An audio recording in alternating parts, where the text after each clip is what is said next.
Hey y'all, welcome to the Q Spot Podcast with host Quavila Jones.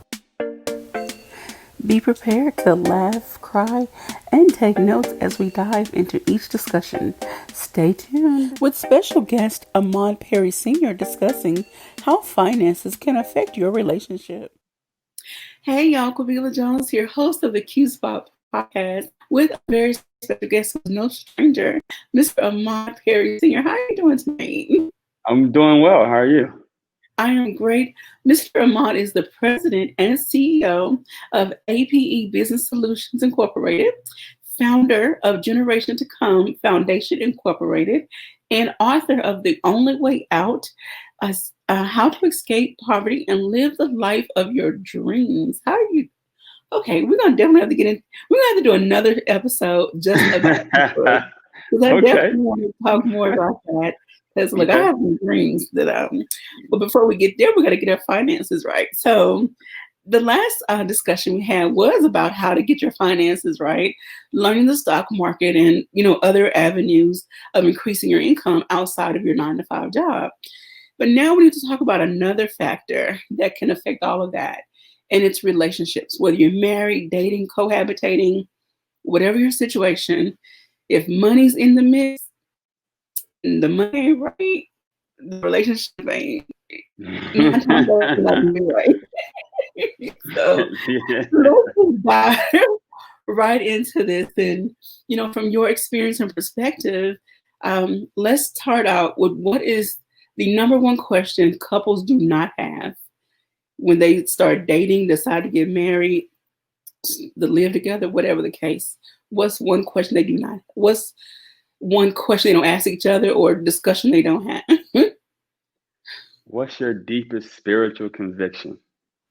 I wasn't And expecting now, that. now, now I know that is like contrary to the topic of, relationships and money, Mm-hmm. but the spiritual conditioning is going to impact the money, and Okay. then the money is going to, decrease or increase the tension within the relationship. So it's actually like the opposite of Okay. what we tend to focus on, but we can get into that a little bit later. Okay. A little self-disclosure here. I was married before, and we Hmm. were together 13 years before we divorced. And I can tell you, I went into marriage with rose-colored glasses, Hmm. especially when it came to finances. Neither one of us had those conversations that we need to have. How is your Hmm. how is your saving? How is your credit? How is like, and then again, that spiritual conviction, like, what is your connection to money? it Hmm. it took me till I was over 40 to have a sit down, come to Jesus meeting with myself to realize my relationship with money had an effect on my whole life. Hmm. Hmm. It affected my relationship. So let's go ahead and let's dive into that and peel those layers back, because we're here to tell the truth, shame the devil, Ooh, we and could say be the talking all truth. night. I hope we can get it all done in this conversation tonight. But it is really a very complex conversation, and it's so many different layers to the conversation as it relates to money and relationships, because a lot of times society teaches us to put the money first, right? You hear it in the music, like I'm married to the money. The rap music plays it, or Beyonce comes out, get your paper, girl, who run the world, all that type of stuff. Um, but when you really sit down with yourself, as I've been married too, divorced. I was married for 10 years and divorced, and at that time, um, of the marriage, we had instant financial success. Okay. I met my first wife and married her in 8 months, and we built our first brand new house within that time period, and then made $60,000 in cash outside of our jobs the Wow. first 12 months of marriage. So would you say that you all had to consciously and diligently work together though to build that? Yeah, we had the conversation initially when we met about, what were your dreams and what were what were each other's dreams. And, she was 6 years my senior. So I felt like, you know, I had to catch up with her. And, I was pretty stable at the time. I was in the military and she was a teacher. Okay. But, looking back, I'm 37 now. I was 20 when I got married. Looking back, yeah. Hindsight is 2020. Looking back, I realized that it was my spiritual conditioning that impacted the money or what I did with the money that we made Mm, more than it was um, the relationship. okay. Again, as I'm older, I am learning to have different thoughts and pray differently when it comes to Hmm. my money. Before, Hmm. in my 20s, early 30s, it was just let me work and let me make money, let me pay the bills. I, Hmm. I went to church and I heard everybody talk about prosperity and I heard, pray for what you want. I heard all that, but Hmm. it didn't sink in for me. And I Hmm. still didn't redirect my prayers, say, okay, God, help me to be a good steward over what you have Hmm. given me. And I could Hmm. trick myself 100 times over, but again, hindsight. But here I am. I know better, and I'm doing better. And Yeah. I feel that God is going to bless me tremendously because I am redirecting my thoughts and my Yeah. spirit. The good thing with as we grow older, right?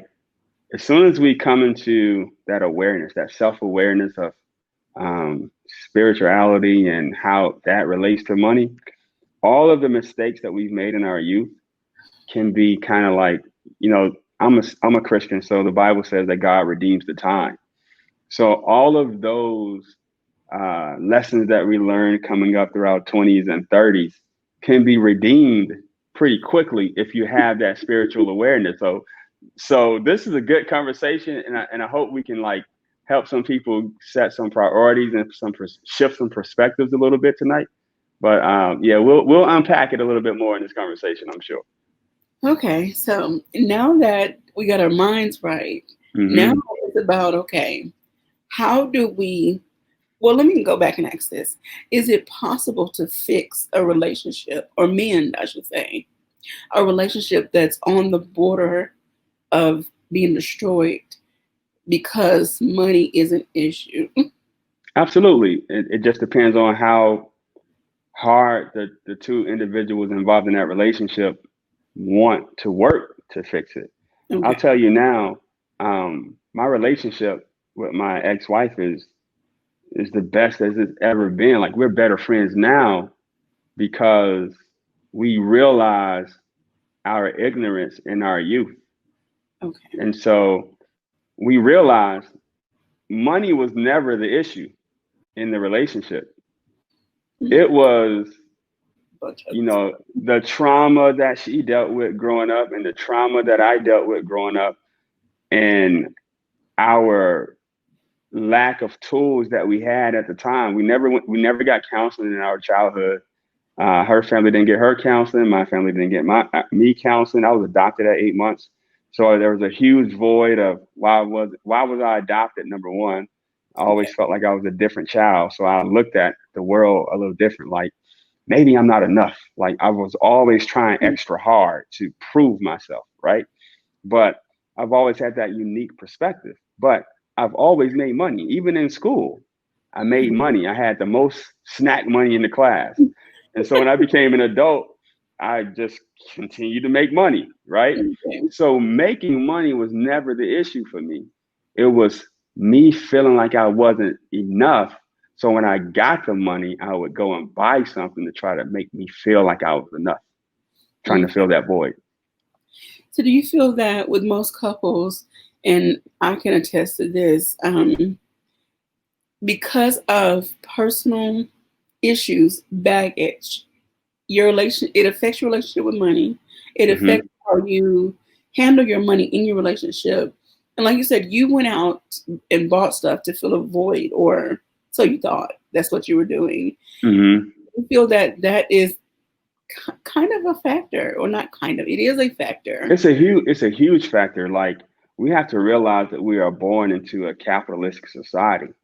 And in this capitalistic society, there's a marketing machine that's hitting us with 3,000 plus uh, marketing ads per day. And all of those marketing ads are saying that you need this to enhance your standing of living, or you need this to make your skin feel better. You need these clothes, and these clothes means this label means this. So we don't realize that we are socialized from the moment that we are born into this earth, right? So socialization is totally different than spirituality, right? Mm-hmm. Spirituality is first. We are spiritual beings. The very dynamics of our makeup is the essence of it is spiritual. So you have to separate your spirit from the money. And that's why the Bible says that man can't serve two masters. You either serve God or you serve money or mammon. And once you realize that you're a spirit, and I can just sit here and think of an idea and organize that idea and package it and take it to the marketplace, it will Mm-hmm. sell to the people who resonate with that idea. That's called marketing. But until you understand that, you'll always be chasing the money. And I like to tell people, if you chase money, if you're always chasing cheese, you'll always be a rat. Mm-hmm. You know, speaking of chasing, and I don't want to pick on the younger generation, but Hmm. they are the ones that have coined this phrase "chasing the bag." Chasing the bag. Chase. It used to be, let's get this cheddar, let's get this cheese, right? Uh, or you got trapped. We in the trap. But really, I'm making more money than I've ever made in my life right now. But I pray harder than I've ever prayed in my life right now. Right? I'm up 2, 3 in the morning praying. I start praying 2, 3 in the morning, and I may pray and play worship music from 2, 3 in the morning to maybe 6 o'clock. And then I go to the gym, get me a workout in, and be ready for work by 8 o'clock. And I work for myself, but I'll be ready for work around 8 o'clock, 9 o'clock to get ready to approach some markets or any other things that I need to do. But I'm praying harder now than I've ever prayed before because um, when once you get that awareness and once you have money, you have more options, and more options creates more situations, and all those situations, all of those options are not good. So you have to be able to handle that level of success and handle the amount of options you have, and only pick the ones that is going to serve you best. And Oh, that can create another situation. So wow. Okay. And then going back to relationships, if you have two people who are, as the Bible says, unequally yoked in their thought processes, in their spiritual walk, those thoughts about how I spend my money, how I make my money, how we navigate this whole thing, it's going to eventually affect the relationship. It's going to it's, drive a it's, huge wedge. it's gonna, and that's what happened with me. Like my wife, my ex-wife didn't question anything I did with the money. I had free will, and because she gave me that free will, some of the decisions that I made were not the best decisions. So you hear a lot of conversations today about men submitting, or men wanting women to submit to them. But if truth be told, a lot of men have made bad money decisions in relationships, and women have experienced those relationships where a man has made a bad financial decision or left them in a bad financial decision, and they've had to go and build themselves back up and brought themselves to this great financial income that you see today. A lot of women have a lot of financial income, a lot of financial power in relationships. So they are not trusting men to make the best decisions for them because they experienced relationships where men made bad financial decisions. And so that is how that money aspect creeps back into impacting their relationships in a negative way. But on the flip side, a lot of men are not taking responsibility to own the ignorance that they have around not being good managers of their time, not being good managers of their desires and energy, which leads to them having multiple women, and then not being good financial managers. So it's so many layers that women don't trust men in, and it's reflected in the music, it's reflected in the movies, It's reflecting in some of our experiences, but that all boils back down to socialization because you're hit with those marketing schemes. So we have to really separate ourselves from the idea of this capitalistic society because two, the Bible says that we're born into this world, but we're not of this world. So right there alone, that should let us know that we are spiritual beings and not just some person that's down here on earth just trying to figure out just working to pay bills because that's not how it's supposed to be. Wow, you are hitting so many heads. Nails on the head. Like my mind is in overdrive. And Yeah. when it comes to relationships, again, you know, I'm gonna almost brag on my age. I'm happy to be over 40. Okay. Because some people aren't, weren't blessed to be here, and some Yeah. people's lives are different. And so Mhm. I'm in a place now because of what I've experienced. I know what I want, and Mhm. Mhm. you talk a lot about the spiritual aspect, and I think that's one thing that most couples are negating to recognize and to Mhm. acknowledge and to talk about is that spiritual aspect of your relationship that Mhm. affects everything else. No matter Mhm. what religion you practice, what you actually Mhm. believe, you said it. We are spiritual beings, whether Mhm. you believe in God, Buddha, the universe. Mhm. We're Absolutely. spiritual beings. First, we're a spiritual being first. So we chase the money or we chase the bag or we chase the cheese, but the relationship is the wealth. The relationship is the money. The relationship is the access to making more money. Somebody introduces you to somebody else, and then next thing you know, you got this business deal, or you got this movie deal, or you got this record deal, or you make it to the highest level of your profession because somebody introduced you to somebody. We call that networking, right? Mhm. Connecting the dots. So um, all of your relationships are impacting your financial circumstances, but the spiritual conditioning of that person is impacting the relationship. Then that relationship impacts the money. You better speak on it. And let's pause and talk about just, you brought up the music industry. We Hmm. have seen so many talented artists that Hmm. faded out and that even died due to the baggage and the demons and things they were struggling with. When they Hmm. started making money, they were Hmm. on top of their game. They were on top of the world. Hmm. But again, because they haven't dealt with those spiritual things, Hmm.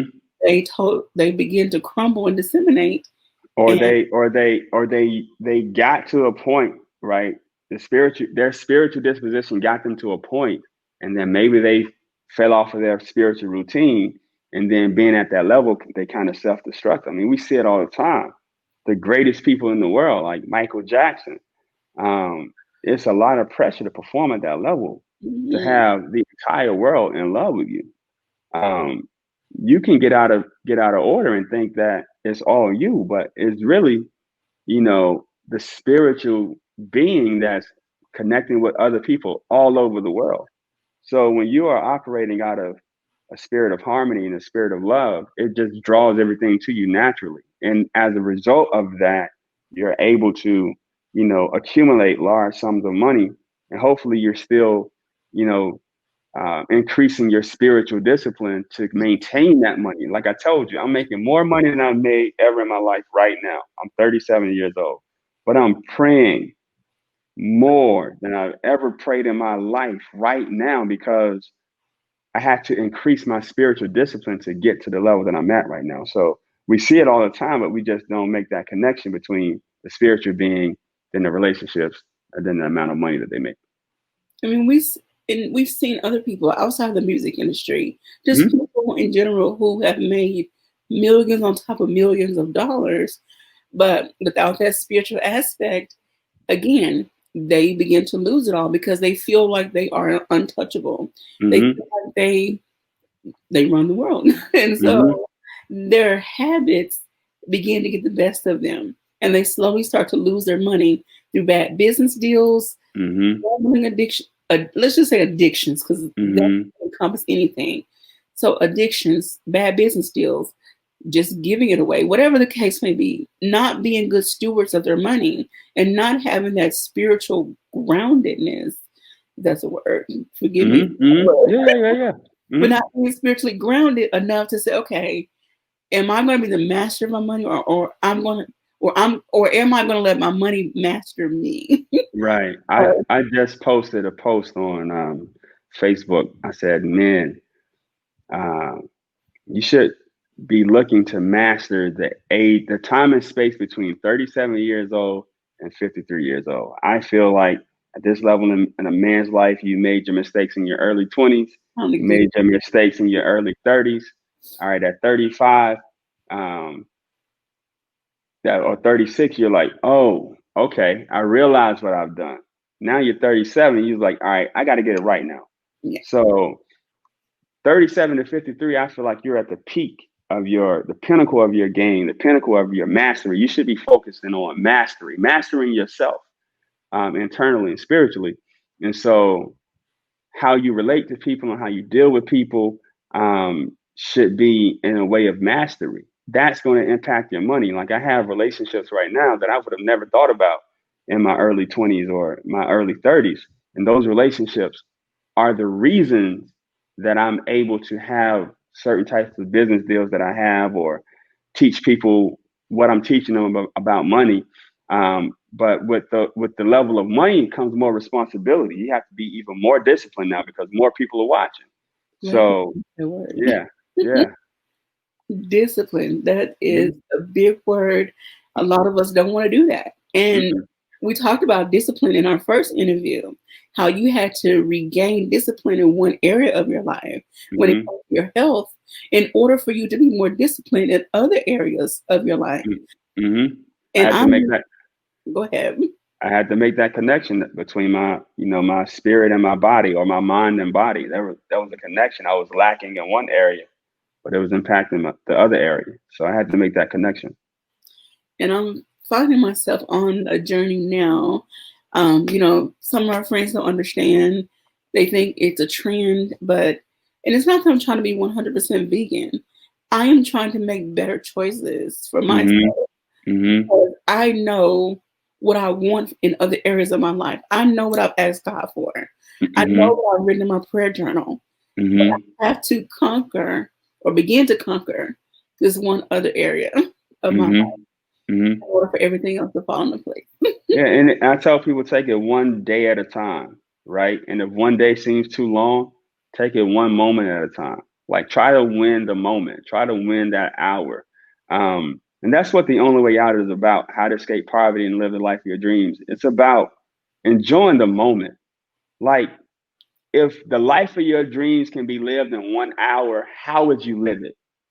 Well, And once you figure out how to live the life of your dreams in that 1 hour, extend it to 2 hours yeah, and then to 8 hours, then to 2 days and 3 days. The next thing you know, maybe you can only live the life of your dreams for a month, but that month may be the best month out of the year. And you just have to enjoy that moment.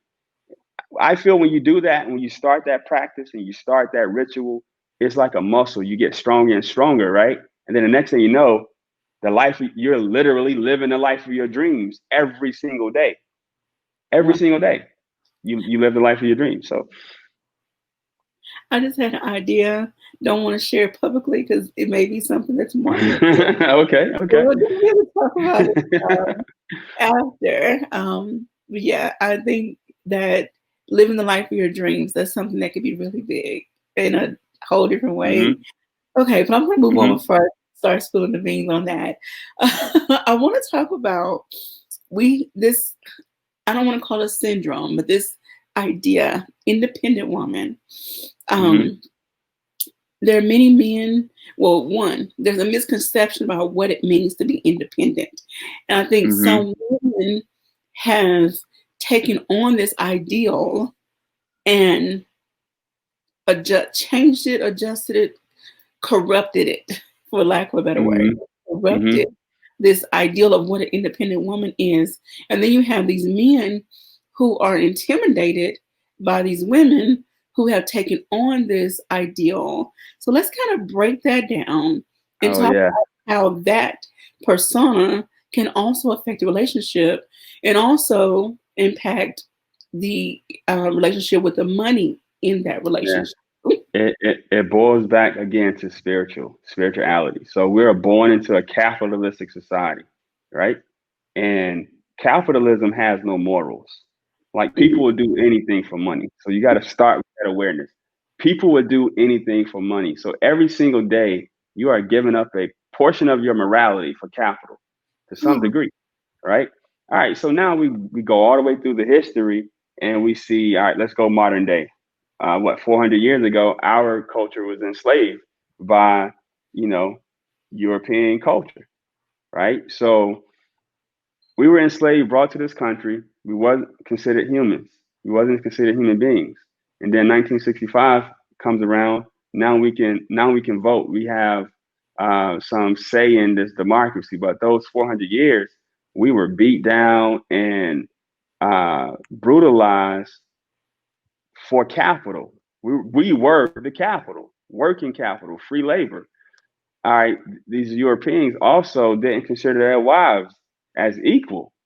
So not only did they consider us not equal, they didn't consider their women not equal. So then you have the feminist movement. Then the feminist movement starts, but that wasn't an issue that started with our culture. We had to depend on each other. We're not independent, we're interdependent. We mm, need the male and the female in the community. We need the male and the female in the house. You need a mother and a father to come together to have a child. So we mm, have to look at that issue. That issue was not started within our culture. We had to depend on each other. Then 1965 came around, or these social programs, and the only way that our women could get those social programs is that you couldn't have a man living in your house. So then they passed affirmative action. Now our women are going to schools and getting educated. But what's happening to the men? We can't get a job because we're not considered equal. So they're pushing drugs into our neighborhood. Now we're targeted for what? Capital. The private prison industry was another form of human capital. Who did they incarcerate? Black men. So now our females are going to get educated at these white institutions or higher institutions of learning, but our men are going to jail at a higher rate than our women. So today we have more educated women. That education allows those women to get higher paying corporate jobs or creating your own businesses. Some men have felonies. They can't get access to certain jobs to, sustain a family.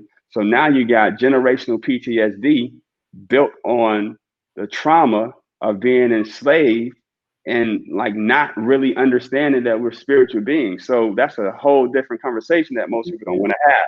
So now, what does that look like today? That looks like this: men are working, but they're not making as near as much as females are making. Now, I don't fall into that category, but I understand it. I understand the issue. I've never been in that category. Um, I understand the issue. I've always been a good provider for my family financially, but that spiritual and that emotional piece was not there. And because that emotional piece was not there, I would be talking at the side of my head, right? I'm a provider, but I'm not providing spiritual and emotional nourishment, right? It's not about the money, it's about the totality of the man. you So better once the come on. man is balanced in his energy about who he is, his awareness, his spiritual self, he'll go and produce the money. And he'll present himself to a woman to say, hey, this is how I'm providing for myself. This is what I can provide for you. Once they come together, everything is going to be bigger. Everything increases because if you give a woman a seed, she'll give you a child. If you give a woman some flour, she'll bake you a cake. If you give a woman some BS, she's going to bring down the house. And that's what most men are giving a lot of these women. They're giving them a false sense of self. And the women are rejecting that and saying, no, this is how I want to be treated. This is how you should present yourself to me. And the man is saying, no, this is how it's going to go. So now you got two egos going back and forth, and you can't find any harmony. Relationships is harmony. Relationships are supposed to be harmonious. And when relationships are not in a harmonic state, the money can't flow. Money is a current. Money is energy.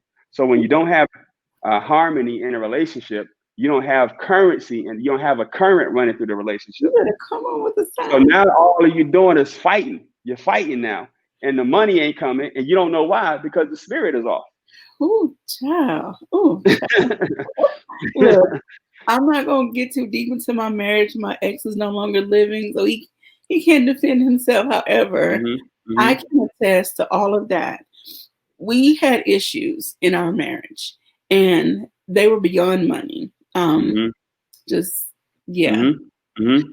there were some things he had dealt with in his personal life, and then I dug my heels in and became this stubborn. Well, if you Mhm. want to do, that, Mhm.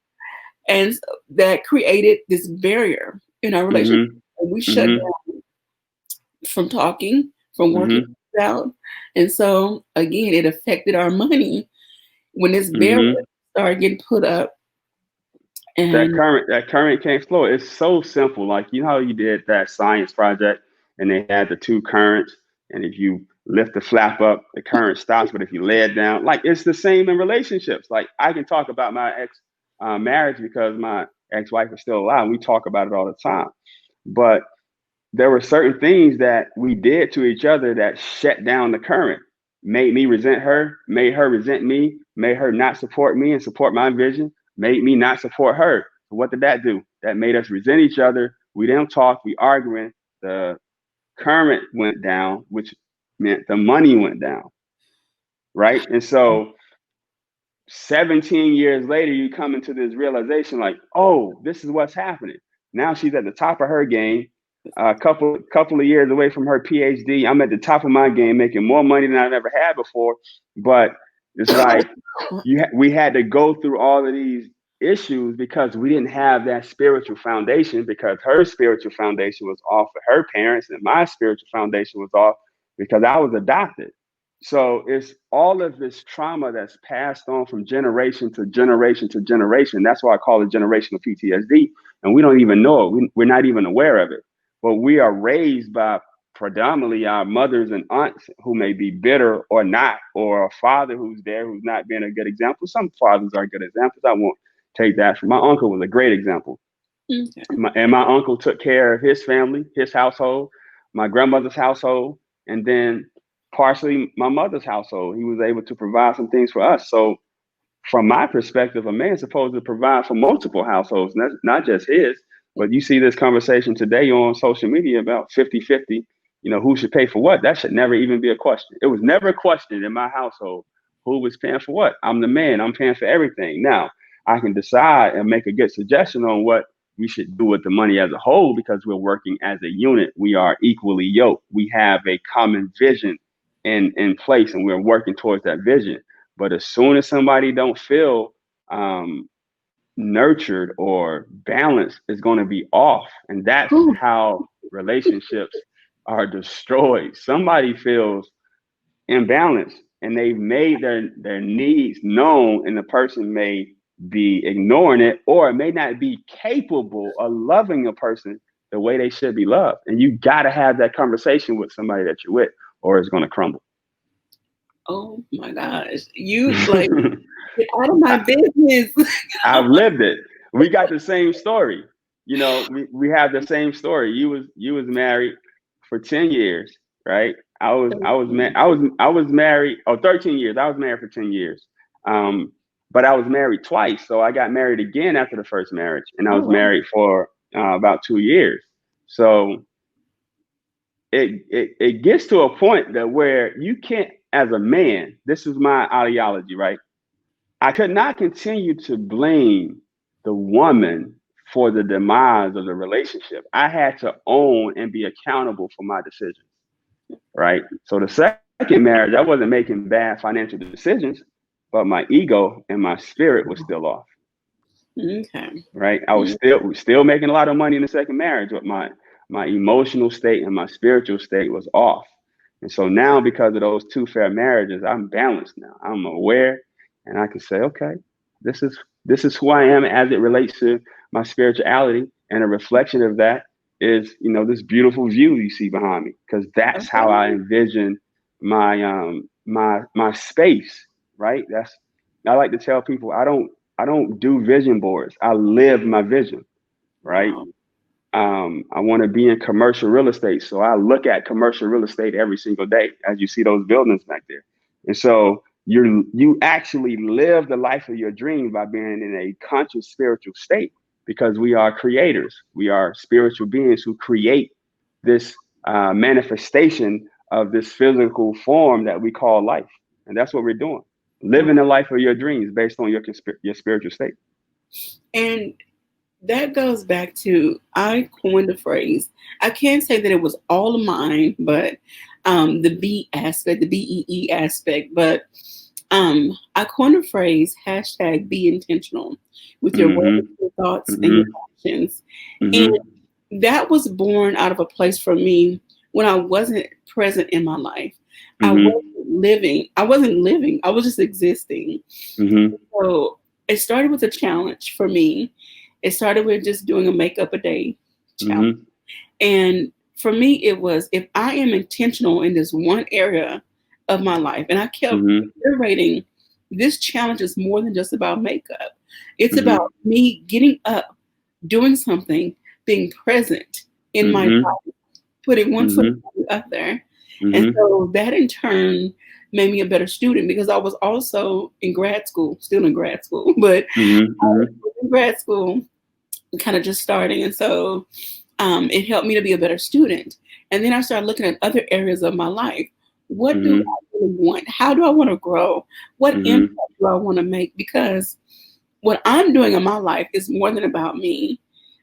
Yes, I want to make money. Yes, I want to be successful. I want the world to know my name. Right. However, I want to remain humble and Mm-hmm. insightful and purposeful on this journey. I want Mm-hmm. to be able to bring others into the fold, employ Mm-hmm. people, employ my family. Mm-hmm. Mm-hmm. Mm-hmm.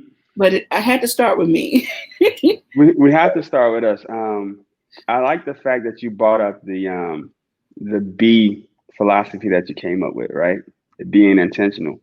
Again, the other night I posted something on Facebook. When I post on Facebook, it's pure therapy for me, right? Okay. It's like a journal entry, and I'm talking to myself, but people just resonated with it because I'm really being honest.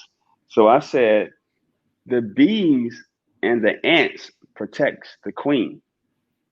Like that whole colony protects the queen. There's Hmm. a reason why they're protecting the queen. And so I look at that as the queen is generating the all the ants and the bees in the colony, Okay. right? The same as it relates to our women. If we were to protect the women and put the Come women in the right spiritual energy field, then she will provide everything we need for our home. She'll provide everything we need for our community. She'll provide everything we need for the nation. And when you look at this stuff on these different spectrums of life, like politics, right now we have an African woman vice president. We've never had an African American woman vice president, right? We met a woman a long, We never, right, but she's always been somewhere in the background. You look at the African American woman in slavery. She fed the slave masters, breastfed the slave master's child, taught them how to read. So that means that our women are highly intelligent.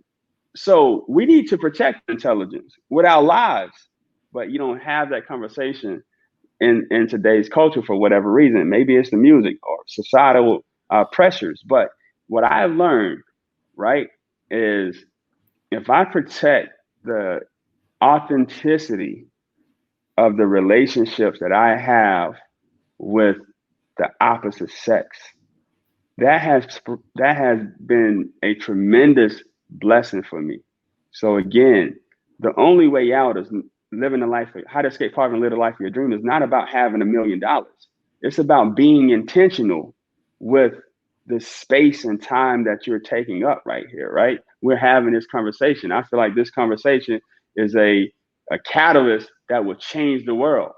We don't know that today because we're sitting in this time and space, but 10 years from now, 20 years from now, somebody may listen to this conversation and it may be so impactful for them. But you have to be intentional in the moment and operate as if it's going to change the world, because it will. Yes. I was challenged today. I'm in this, it's not really a group, it's more of a, well, for lack of a better word, it's a group on Mm-hmm, Facebook. It's mm-hmm, all mm-hmm, women. And one of my dear friends is the host, who is now a licensed life coach, and among mm-hmm, other things she does. But she challenged all of us ladies to post a picture and find words that describe the picture. you know. Mm-hmm. And so I chose one that I had taken of me with my microphone. And I said, Mm-hmm. the title is A Girl on Her Mic. I haven't always been in the space to recognize that I have a powerful voice, and not Mm-hmm. just how my voice resonates. I have a voice, I have a spirit. Like as you said earlier, I'm here for a reason. I'm in this Mm-hmm. place for a reason to make an impact on somebody's life, to say Mm-hmm. something that's going to encourage and empower someone else to do something in their life. And so Mm-hmm. I don't take this gift lightly. I Right. never saw myself doing anything like this, even though when I was in elementary school, I got in trouble for talking all the time. Me too. I got in trouble for talking all of the time. And But I worked in spaces that I had to talk to people all day long. I never saw myself here. But again, it was by divine design. Right. I am here, and Right. my name Quabila is Muslim, and Mm-hmm. it means concord, which means harmony, peace, creating unity, things of that nature. And Mm-hmm. so here I am, bringing people together, bringing ideas together, Mm-hmm. creating harmony. Mm-hmm. I don't take this gift lightly. So Yeah, you're living out the meaning of your name, and you need all of those components in a relationship for that relationship to thrive, right? So my name derived from the Muslim faith as well. My name is Ahmad, and it comes from the they say Ahmed in Muslim, and it comes from the root word or the root name Muhammad, and it means like praise be to God, or to God we give the glory. So I equate that to relationships, right? If you have peace and harmony in your relationship, and if men are waking up like giving God the glory for that woman in their lives, man, money would never be a problem. yeah, You will be turning money down because all money is not good money. And that's the space that I'm living in now. Like I'm living in a very harmonious state, very peaceful state, and I don't have money problems. I actually turn some deals down or some business transactions down because you can see it. You can see it clearly once you're in a good spiritual space. And pain, right? Pain pushes you very close to your spiritual strength and your spiritual being, because some situations we go through, whether it be a relationship or just a regular life situation, we go through and we can't imagine before we go through it like surviving that situation, right?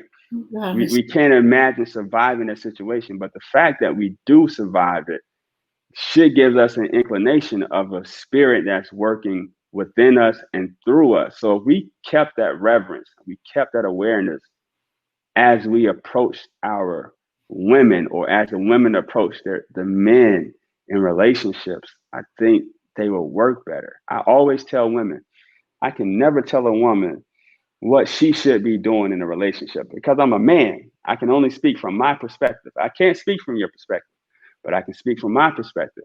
And I can tell you from my perspective what I've done as it relates to the opposite sex that has put me in a very harmonious state. Like I don't have sex with women on just let me try to see if I can have sex with you, get you in my bed, because I don't know what energetic field you're in. I don't know what your spiritual state is in. So if I lay down and have sex with you, I'm inviting that into my body. yeah. So I have to protect my temple. I don't want no low vibrational situation. I only, so all of that stuff to me, I think impacts my money. If I feel like, I literally feel like if I have sex out of a commitment, or if I have sex with the wrong person, that will impact my finances in some way, some But shape, form, or fashion is going to impact my finances. So, you could have come on with it, sir. Look, I'm telling you, you were speaking that some of the thoughts that I've been having. Like, I don't talk about this often. I did a podcast episode last year about being hmm celibate over 40. It's a hmm thing. It can happen. Being celibate at any age can happen. You know, hmm I think hmm society has conditioned us to think that if we're not doing these things over here, we're not indulging all these pleasures, we're missing hmm out on life. But or just you're like not cool. thank you. But just like you said, and I had to have a conversation with a guy from my past, and we get way deep. Lord have mercy, but we get up somebody else. Hmm. So I had a conversation with a guy about why I chose not to deal with him on any level anymore. Hmm. I said it's Hmm. spiritual for me. I'm trying to build my career, my finances, Hmm. my health. Hmm. You are a distraction for me. Hmm. Hmm. And Hmm. I had to let him know. He got in his feelings quite deep. Hmm. He tried to come back, but I like you. And I understand what you're saying, but you're obviously not listening to what I'm saying. So Right. that again, whenever I do come out of this space, because of the fact you're not listening and respecting me, why Hmm. would I want you in my future when you can't respect my present? So Not even listening to what your spirit is saying to him. You're obviously saying that because of a spiritual feeling that you're having or something that you're trying to do to enrich your own life. But in the back of his head, he's just like, I just need to get close so I can, eventually get in the bed with her or whatever reason. I find that to be true as it relates to relationships and money. If their spiritual conditioning is off, a lot of times men will just be chasing underwear, chasing that opportunity to have sex with a person, not realizing how it's impacting their money. So how does this look in a relationship? All right, let's just say somebody is, in a relationship with somebody, but they're trying to have sex with somebody else. You're impacting that person that you're in a relationship with because that energy is going away from that relationship. So you're not in harmonious balance. You're not in peace. And if the relationship is wealth and you're taking away from the relationship by going outside of it, you're taking away from the wealth. So you have to be transparent on both genders have to be transparent, but you have to have that conversation and you have to be able to say, no, this is not what I want. A lot of men can't do that, especially successful men. They get into this space and this is how they self-destruct. They are not spiritually balanced. So they'll have a bunch of women around, right? They'll have sex with a lot of different women for various reasons, but they're taking from those women from a spiritual aspect because you know that you're not going to be committed to that woman. So you open that woman up emotionally, you open her up energetically, and you take from her, and then you go on by your merry way. Now you've left that woman in a very low spiritual conditioning that she is mad at the next man that shows up who could possibly be a good man. But because of that intimate relationship or that experience that she had with the previous man, she may not give that good man a chance. So now that cycle is spent off into something else. So it's impacting the money on a lot of different levels. If you have the idea that the relationship is the wealth, the relationship is not even getting started because of the previous relationships. look, a lot of wealth relationships are not getting started because of impoverished relationship that happened before. So the whole rotation is off. The whole balance is off, and we got to get it back. We got to have these conversations. These conversations are vital to the survival of our community. yeah. Because if we don't get balanced in our relationship with ourselves and with each other, then we won't accumulate the wealth. If we don't accumulate the wealth, right, with ourselves and with each other, then our culture 200 years from now will probably be back in slavery. Whew, oh my God. I was scrolling on Instagram and I ran across a post, and the question was asked: is this flex culture affecting our Black culture? And they were showing some kids, and I say kids because they're Mm-hmm. babies to me. They were, had all these labels on, and it's all about the flex. It's all about the Mm-hmm. how many labels can I wear from head to toe? How much money can I spend that I don't really have? Mm-hmm. All this Mm-hmm. stuff Mm-hmm. not contribute to the greater good of the community of the Black. Right. Listen, I'll share something with you. And I'm not sure how much time we have left, but I'm going to share it. I'm going to try to be short. I was trained at some point in my corporate career. I got trained by two different billionaires, Okay. right? What I learned from those two billionaires, they didn't wear a lot of labels, right? Hmm. They did a lot of luxurious stuff, but they didn't wear a lot of labels. And I'll explain what that luxurious stuff was in a minute. But Okay. they did a lot of the same basic stuff every single day. They were married in long term committed relationships, right? So I took that as if you can commit to one thing, if you can commit to something and be like dedicated with it, with your life, then the impact of that is going to be your relationships increasing. And if the relationship is the wealth, then your money will increase. Both of these guys were billionaires with no debt. One of the companies was $1 billion in revenue annually with no debt. He was so rich he was able to employ 1,300 people. So this was the luxurious thing that he did. He took about 200 of the employees to the Fontainebleau in Miami and just bought the whole hotel for 3 days. I want to be that rich. Okay. I Yeah. want to be that. I want to be that rich. But that richness started with his relationship with himself, and that relationship with himself dictated how he had that relationship with his wife, and that relationship with his wife dictated how he performed on his job because she took care of the household, he took care of the money, and that relationship between them two increased the relationships that they had with the 1,300 people that ran their company. And because they had 1,300 people running their company, they was making $1.4 billion a year. You see, that's what I'm learning in my graduate course when it comes to communication.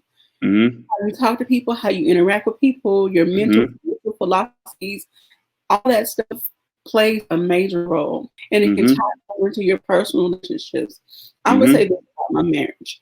When I knew the things that were happening that were dishonoring our marriage, I Mm-hmm. shut down. And when I Mm-hmm. shut down, it's like my energy source shut down. That creative energy that women carry, that energy that women carry to reproduce, not just Mm-hmm. reproduce children, but reproduce and create, it shut down. And so our Mm-hmm. household shut down. And it Mm-hmm. became dark and cold spiritually. Mm-hmm. Mm-hmm. And, Because, and and a lot of our women have fibroid issues, and I think that's a result of a spiritual condition. You got to ask yourself why. A lot of African American women, the numbers are high with fibroids, which also impact the ability to have children. So again, the flex culture, the the flex culture and the sex culture. Let's just call it that, yeah, right? Because everything is over sexualized. You know, you got the rappers that's just showing everything. I'm not gonna call any names. We know who they are, but that is impacting the relationships we have with ourselves, which is impacting the relationships we have with each other. Which is in, if the relationship is the wealth, then those two relationships is impacting the wealth, and we can't accumulate it. And if we can't accumulate the wealth gap is still going to be as wide as it is right now. You yeah, know, the statistics show that the wealth gap between a white family and the African American family is 8 times. Eight families have, I mean, white families have 8 times the wealth of an African American family. Guess what? The Hispanics and the Asians, the white families have 6 times the wealth of those families. So we're in last place, but we flexing. What we flexing about? We shouldn't be flexing about nothing, right? But we have $1.4 trillion in spending power. So we're flexing and sexting, but we not accumulating anything. So we gotta stop fronting. We 5 or 6 generations from slavery. You don't need no Gucci belt. thank you. Now, I'm gonna say this, and you could slap my hand if you want to. I do want one designer purse. I want one, but I Hey, there's nothing wrong with it as long as it's done right and prioritization, right? can. Do everything at prioritize it. So if you're wearing that Gucci belt around a group of people who are wearing that, I saw a statement one time that said luxury are for those who are in the know. Hmm, So I'm not gonna wear a Gucci belt to the grocery store, yeah, right? But I'll yeah, wear a Gucci belt to an event that other people may have on a Gucci belt. Like, yeah, I'm not saying not to buy those items. I'm saying to prioritize those items. The first order of business should be our spiritual condition, the relationships we have with ourselves, and some self awareness. Let's take some accountability. Then that second order of business should be the relationship we have with each other. Hey, let's protect the wealth, whether that's an intimate relationship with somebody or a business relationship with somebody. Let's protect that wealth. We got to get that currency flowing, right? Because you don't have to be in an intimate relationship with the opposite sex to make some money with a woman or man, like from your perspective. You can have that business relationship and it can be profitable. Once we Yeah. protect that wealth, you got to show that wealth. You got to be an example. You got to bring some people in. You got to train them. This is how we got it done. And then that should create some more wealth. We got to do this. And we got to understand that this is going to impact the next 100 to 200 years. And if we don't make these decisions, we're going to be enslaved again. Okay. Look, this has been a great conversation, and I'm going to put your email address on the screen so Okay. that if people want to reach out and continue the conversation. Like, there's so many aspects of this conversation that can be had, all Hmm. centered around finances. Once you get a few key things in place, I mean, you can conquer anything almost. So, Yeah. I hope that people took something impactful away from this conversation. And I hope that they are making plans to be more disciplined in their life when it comes to their finances and relationships. And when we speak on relationships, yes, we started out talking about marriage and romantic, intimate relationships. But as you have said, this can span across any relationship. If you don't get your mind right, your spirit right, nothing else is gonna be right. I'm sorry. That's the way it is. Right. All right. So give us 3 to 5 key points as we get ready to close that you want everyone to take away. I'm going to give you three. I'm going to give you five. Okay. The relationship is the wealth. Okay. That's number one. Number two, the relationship has to be harmonious. You have to have some harmony in that relationship. Okay. The relationship is the currency Uh, or the money. The relationship is the money, right? okay. Um, Master the relationship with yourself, right? That's yourself. W- Okay. Once you master the relationship with yourself, then you can master the relationship with an intimate partner. Okay. Once you master the relationship with an intimate partner, you can master your relationship with your community. And then the seventh topic and the seventh point is once you've mastered all 6 areas, all of those 6 areas, you can have the relationship of your dreams because you want to have the relationships with the entire world Yeah. that's giving you the life of your dreams. And that thing just keep coming back, that money keep growing, and you're a reputable person in the community that can provide resources for 1,300 families. That's what I'm trying to be. You are my name in lights in publications on something somewhere. Yes, Remember this name and this face, y'all. You will see it again. that's right. That's right. That's right. And it's not that I want to live this luxurious life. Of course, I want to live comfortable. My dream living room is this pink velvet, plushed out, fluffy pillow. Like I just Hmm. my space. And I'm going to That's your have dream. So you're gonna have it. Yeah, we're gonna talk. We're gonna own that together. You're gonna have yeah. it.